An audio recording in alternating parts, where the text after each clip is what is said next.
Thank you. The gentleman yields back. The gentleman from California, Mr. Khanna, is recognized for 5 minutes, and then we will recess for votes. Mr. Khanna. Thank you, Madam Chair. Thank you for your leadership.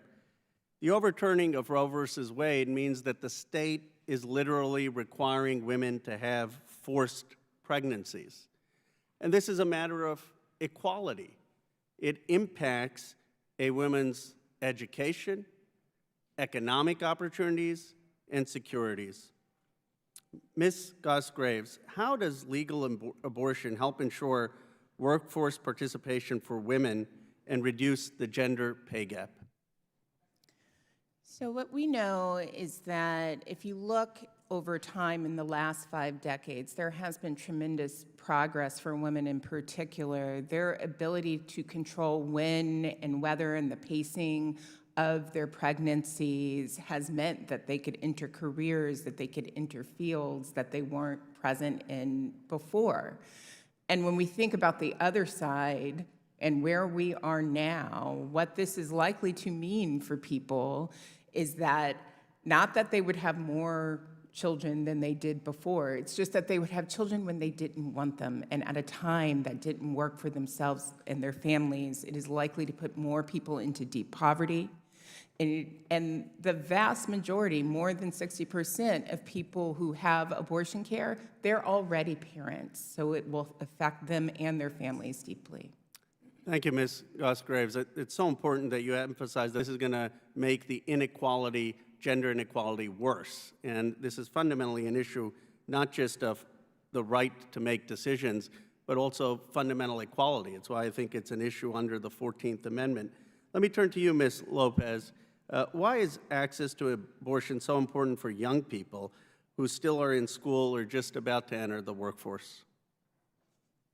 Thank you. I would first like to state that young people have just as much of a right as anyone else to exercise bodily autonomy, but it is especially important that young people have that autonomy in order to create the lives for themselves, to thrive and create the families they want on their own terms, and that they are not being forced into pregnancy by any government or by any other entity, that they're able to make these decisions themselves.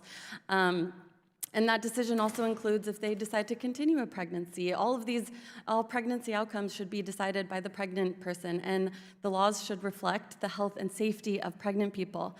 And I would also just like to state on the record that young people, patients also face harassment.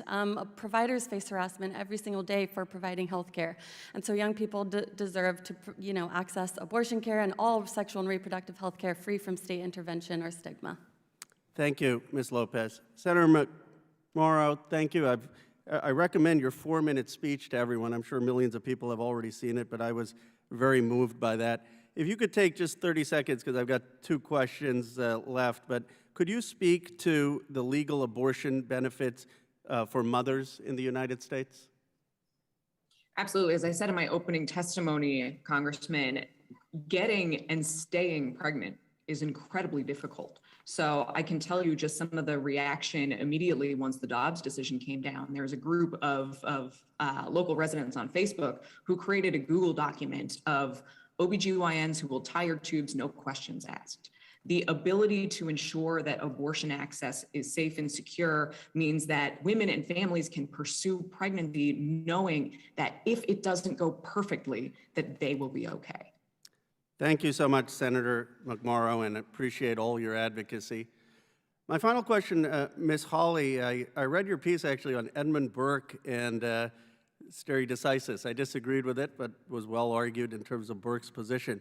I wonder if there is any possible common ground. Surely you would agree with me that in this country we should never prosecute criminally women if they choose to get an abortion. Would you agree with that? Absolutely. Women should never be prosecuted.